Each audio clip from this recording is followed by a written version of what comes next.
नमो नमः नमः पाणिनये। सर्वेषां हार्दं स्वागतम्। अधुना वयं वैयाकरणसिद्धान्तकौमुद्याः कारकप्रकरणे गतिबुद्धिप्रत्यवसानार्थ शब्दकर्माकर्मकाणाम् अणिकर्ता सणौ इति सूत्रं पठामः। ततः आदौ किञ्चित् वदामि। अणि नाम किम्? णि नाम किम्? पठति इति अत्र णिच् प्रत्ययः नास्ति। सामान्यतया पठति एव भवति, परन्तु यदि पठ धातोः णिच् प्रत्ययः भवति तदानीं पाठयति इति रूपं भवति। तर्हि पाठयति इति रूपं णि इति कथ्यते। णि णिजन्तं, तर्हि न णि अणि।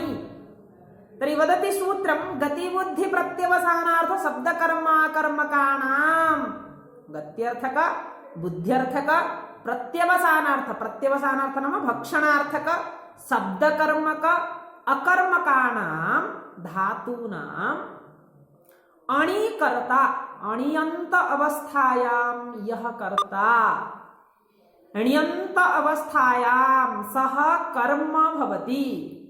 एकम् उदाहरणं वदामि स्पष्टतायै। पठति, यदा अहं वदामि पठति, शीघ्रं भवतां मनसि एकः प्रश्नः भवति, कः पठति? अहं वदामि बालकः पठति। पुनः बालकः किं पठति इति भवति खलु। इदानीं तस्मिन् विषये त्यजतु, बालकः पठति इति अस्ति। तर्हि अत्र बालकः कर्ता, पठति क्रिया। बालकः किं करोति? बालकः पठति। इदानीं पठति क्रिया ण्यन्त वा अण्यन्त वा? अत्र णिच् प्रत्ययः नास्ति, सामान्यतया पठति एव। परन्तु यदि णिच् प्रत्ययः भविष्यति तदानीं पठति इत्यस्य णिजन्तं रूपं किं भविष्यति? पाठयति। तर्हि इदानीं शिक्षकः पाठयति। कं पाठयति? बालकं पाठयति। शिक्षकः बालकं पाठयति। तर्हि अण्यन्त अवस्थायां नाम पठति क्रिया यदा भवति, कर्ता अस्ति बालकः, परन्तु इदानीं पठति इत्यस्य पाठयति भवति। तर्हि यदा पठति इत्यस्य पाठयति भवति, णिजन्तरूपं भवति, तर्हि इदानीम् अणिजन्त अवस्थायां यः कर्ता भवति बालकः, णिजन्त अवस्थायां बालकः इदानीं किमस्ति? कर्म। शिक्षकः बालकं पाठयति। तर्हि अत्र अस्मिन् वाक्ये शिक्षकः कर्ता, अन्यः कश्चन कर्ता भवति। अण्यन्त अवस्थायां यः कर्ता आसीत् सः इदानीं कर्म अभूत्। तर्हि शिक्षकः बालकं पाठयति। इदानीम् अन्यत् एकं, तत्र अस्ति छात्रः गच्छति। छात्रः गच्छति अथवा पुत्रः गच्छति, गत्यर्थक खलु। पुत्रः गच्छति गमनार्थक धातु। गच्छति क्रिया, गच्छति णिजन्त रूपं नास्ति, अण्यन्त। तर्हि कः गच्छति? पुत्रः गच्छति। परन्तु इदानीं पुत्रस्य इच्छा नास्ति गन्तुं, माता पुत्रं प्रेरयति। तर्हि प्रेरणार्थक णिच् प्रत्ययः यदा भवति गम धातोः तदानीं रूपं किं? गमयति। का गमयति? माता गमयति। माता कं गमयति? माता पुत्रं गमयति। तर्हि पुत्रः गच्छति इत्यत्र गम धातोः अणिजन्त अवस्थायां गच्छति रूपं, गच्छति क्रियायाः कर्ता पुत्रः, परन्तु यदा गम धातोः णिच् विधानं भवति तदानीं गमयति इति रूपं भवति। तदा पुत्रः यः कर्ता आसीत् अण्यन्त अवस्थायाम्, अधुना सः कर्म गमयति। का गमयति? माता। अत्र माता कर्ता। तर्हि एतदेव स्वरूपम् अस्ति गतिबुद्धिप्रत्यवसानार्थ शब्दकर्माकर्मकाणाम् अणिकर्ता सणौ इति सूत्रस्य।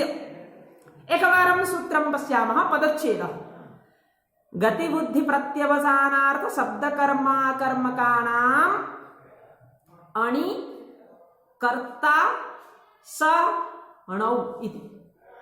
तर्हि अत्र गतिबुद्धि प्रत्यवसानार्थ शब्दकर्माकर्मकाणाम् इति षष्ठी बहुवचनम्। बालकानां बालिकानां अकर्मकाणां षष्ठी बहुवचनम्। अणि इति सप्तमी एकवचनं, कर्ता इति प्रथमा एकवचनं, सः इति प्रथमा एकवचनं, णौ इति सप्तमी एकवचनं। तर्हि अणि कर्ता, अण्यन्त अवस्थायां यः कर्ता, सः णौ किं भवति? कर्म भवति। द्वितीय विभक्तौ वयं किं कुर्मः? कर्मसंज्ञा। तर्हि अत्रापि कर्मसंज्ञा भवति, परन्तु कस्य? अण्यन्त अवस्थायां यः कर्ता, अण्यन्त अवस्थायां तस्य कर्मसंज्ञा भवति। तर्हि एकवारं पश्यतु तत्र वृत्तिं किमस्ति, ततः पूर्वम् एकवारं विग्रहः द्रष्टव्यः। तर्हि गतिबुद्धि अस्ति, गतिश्च बुद्धिश्च प्रत्यवसानं च। गतिबुद्धि प्रत्यवसानानि, गतिबुद्धि प्रत्यवसानानि अर्थः येषां ते गतिबुद्धि प्रत्यवसानार्थाः धातवः।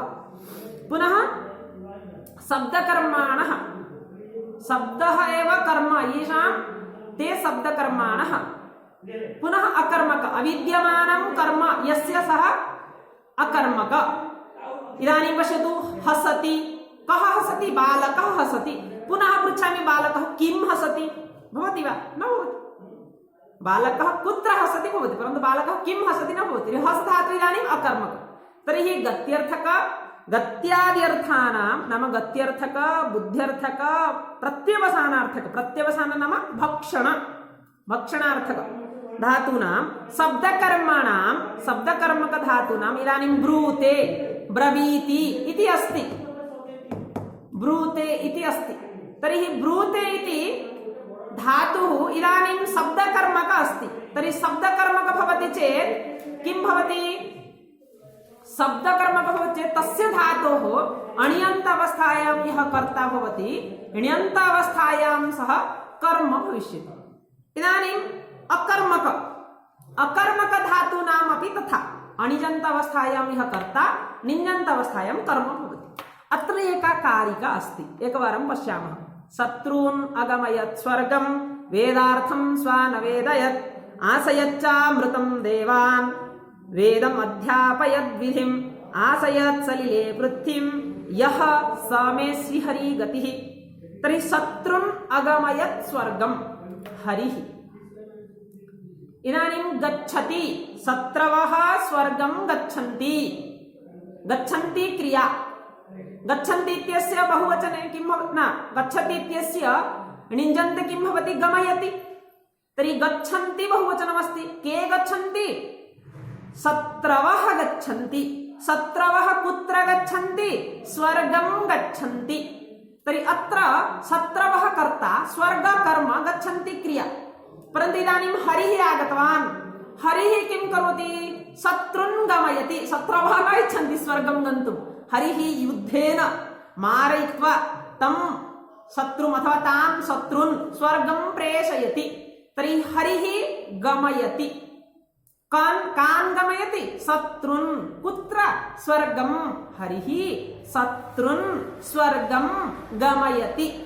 पुनः तस्य यतोहि भूतकाले एतत् सर्वं भवति, तर्हि लङ्लकारे किं भविष्यति? गमयति इत्यस्य अगमयत्। लिखति अलिखत्, चलति अचलत्, गमयति अगमयत्। कः अगमयत्? हरिः अगमयत्। हरिः कान् अगमयत्? शत्रुन् अगमयत्। हरिः शत्रुन् कुत्र अगमयत्? स्वर्गम् अगमयत्। तर्हि लिखितमस्ति शत्रुन् अगमयत् स्वर्गं, वेदार्थं स्वानवेदयत्। स्वान् अवेदयत्, स्वे वेदार्थम् अविदुः। अविदुः इति लङ्लकारे अस्ति। तर्हि इदानीं स्वे वेदार्थम् अविदुः, परन्तु व्यक्ति वित्तः विदन्ति, तस्य णिच् प्रत्यये किं भवति? अवेदयति। वेदयति, वेदयतः वेदयन्ति, लङ्लकारे अवेदयत्। हरिः अवेदयत्। हरिः कान् अवेदयत्? स्वान् अवेदयत्। हरिः किम् अवेदयत्? वेदार्थम् अवेदयत्। तर्हि इदानीम् अत्र स्वान् वेदार्थम् अवेदयत्। अत्र स्व इति स्व, स्वौ, स्वे, निज इति अर्थः, स्वजनाः इति। तर्हि स्वे वेदार्थम् अविदुः इति अणिजन्त अवस्थायां यः कर्ता भवति, निञ्जन्त अवस्थायाम् अवेदयत्, हरिः अवेदयत्, हरिः कर्ता, स्वे इति पदम् इदानीं कर्म अभूत्, कर्मणि द्वितीया इत्यनेन स्वान् इति अभूत्। तथैव आसयच्च अमृतं देवान्, देवाः अमृतम् अश्नान्, आश्नन्, देवाः अमृतम् आश्नन्, अश्नाति इत्यस्य लङ्लकार आश्नन् बहुवचने, परन्तु आसयत् कः, हरिः आसयत्, भक्षयति, अश्नाति इति भक्षणार्थकम्, हरिः आसयत्, किम् अमृतम्, आसयच्च अमृतं देवान्, कान् देवान्, देवाः अमृतम् आश्नन्, अखादन् यथा भवति, तर्हि अश्नाति इत्यस्य लङ्लकारे बहुवचने किम्, आस्नन्, के आसन्, के आस्नन्, देवाः आस्नन्, देवाः किम् आस्नन्, अमृतम् आस्नन्, परन्तु इदानीम् आस्नन् अस् धातोः णिच् प्रत्यय विधाने किं भवति, आसयति, तस्य लङ्लकारे आसयत्, कः आसयत्, हरिः आसयत्, हरिः किम् आसयत्, अमृतम् आसयत्, हरिः कान् अमृतम् आसयत्, देवान् अमृतम् आसयत्, तर्हि वदति देवान् आसयत् च अमृतम्, हरिः देवान् अमृतम् आसयत्। इदानीं पुनः अध्यापयत् विधिं, वेदम् अध्यापयत् विधिं, विधिः वेदम् अधीते अथवा अध्येत, परन्तु इदानीम् अध्यापयति कः, हरिः, तस्य लङ्लकार अध्यापयत्, किं वेदं, कं विधिं, हरिः विधिं वेदम् अध्यापयत्। पुनः आसयत् सलिले पृथ्वीं, पृथ्वी सलिले आस्त, आस्ते इत्यस्य लङ्लकार आस्त, आसताम्, आसत इति, तर्हि इदानीम् आसयत्, अत्र दन्त्यसकारः अस्ति, तत्र भवति तालव्यसकारः अश्नाति इत्यस्य, अत्र आसयत्, तर्हि हरिः आसयत्, किं पृथ्वीं, कुत्र, सलिले इति भवति, तर्हि पृथ्वी आस्ते, अकर्मक खलु, इदानीम् आस्ते इत्यस्य उपविशति इत्यर्थः, तिष्ठति इत्यर्थः, बालकः उपविशति, किम् उपविशति न भवति, अकर्मक धातु, तर्हि एवं क्रमेण प्रत्येकमपि धात्वर्थस्य निर्णयः कृतः, अणिजन्त अवस्थायां यः कर्ता णिञ्जन्त अवस्थायां सः कर्म भवति इति एतस्य सूत्रस्य विषयः अस्ति।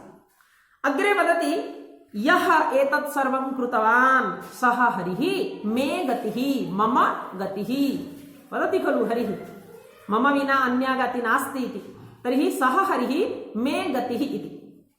पुनः आक्षेपः आगच्छति, गति इत्यादि किं, किमर्थं गत्यादयः एव, अन्ये किमर्थं न, वदति पाचयति ओदनं देवदत्तेन, पचति इति गत्यर्थक नास्ति, बुद्ध्यर्थक नास्ति, भक्षणार्थक नास्ति, शब्दकर्मक नास्ति, अकर्मक नास्ति। इदानीं पचति, कः पचति, देवदत्तः पचति, देवदत्तः किं पचति, देवदत्तः ओदनं पचति। इदानीं यज्ञदत्तः आगतवान्, यज्ञदत्तः किं करोति, देवदत्तं पाचयति न, यज्ञदत्तः देवदत्तेन ओदनं पाचयति इति भवति। तर्हि अत्र सूत्रे विद्यमानाः ये धातवः सन्ति, यर्थकाः धातवः सन्ति, यादृच्छकाः धातवः सन्ति, तेषु भिन्नः अस्ति पचति। तत्र ये ये अर्थकाः धातवः गृहीताः अत्र न सन्ति, पचति इति तेषु न अन्तर्भवति। तर्हि पचति इति भवति चेत् तत्र अणिजन्त अवस्थायां यः कर्ता भवति, णिञ्जन्त अवस्थायां कर्म न भवति, तस्य करणसंज्ञा भवति। तर्हि यज्ञदत्तः देवदत्तेन ओदनं पाचयति, अवगतं। पुनः वदति अण्यन्तानां किं, किमर्थम् अण्यन्त अवस्थायां यः कर्ता णियन्त अवस्थायामेव कर्म, किं किं णिञ्जन्त अवस्थायां यः कर्ता अस्ति सः पुनः णिञ्जन्त अवस्थायां कर्म भवितुम् अर्हति वा, न। तत्र उदाहरणमस्ति, गमयति देवदत्तः यज्ञदत्तं तम् अपरः प्रयुक्ते इति। तर्हि देवदत्तः यज्ञदत्तं गमयति, परन्तु यदि देवदत्तं कोऽपि प्रेरयति यज्ञदत्तं गमयतु इति, इदानीं यज्ञदत्तः अस्ति, यज्ञदत्तः गच्छति, परन्तु तस्य इच्छा नास्ति, देवदत्तः किं करोति, यज्ञदत्तं वदति भवान् गच्छतु गच्छतु गच्छतु इति। तर्हि देवदत्तः यज्ञदत्तं गमयति, परन्तु देवदत्तस्य अपि इच्छा नास्ति यज्ञदत्तं प्रेषयितुं, तस्य कश्चन मित्रमस्ति विष्णुमित्रः।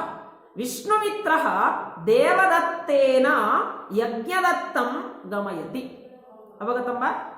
अत्र पश्यतु, गमयति, देवदत्तः यज्ञदत्तं गमयति इत्यत्र देवदत्तः एव कर्ता, गमयति क्रिया, परन्तु अत्र गमयति अण्यन्त अस्ति वा? अण्यन्त, अण्यन्त। तर्हि ण्यन्त अवस्थायां यः कर्ता पुनः ण्यन्त अवस्थायां कर्म न भवति, तस्य करणसंज्ञा भवति। तर्हि विष्णुमित्रः नूतनः कर्ता आगतवान्, विष्णुमित्रः देवदत्तेन यज्ञदत्तं गमयति इति भवति। सामान्यतया अस्माभिः ज्ञातम् अण्यन्त अवस्थायां यः कर्ता सः ण्यन्त अवस्थायां कर्म भवति। भवन्तः कानिचन उदाहरणानि विलिख्य मम कृते प्रेषयन्तु, वाट्सप् मध्ये प्रेषयन्तु। अहं भवतां वाक्यानां परिशीलनं कृत्वा भवद्भ्यः अवश्यं सूचयिष्यामि। अग्रे वयं कानिचन वार्तिकानि सन्ति, तानि वार्तिकानि आगामिन्यां कक्षायां विचारयामः। अस्तु तर्हि धन्यवादाः। जयतु भारतं, जयतु संस्कृतम्।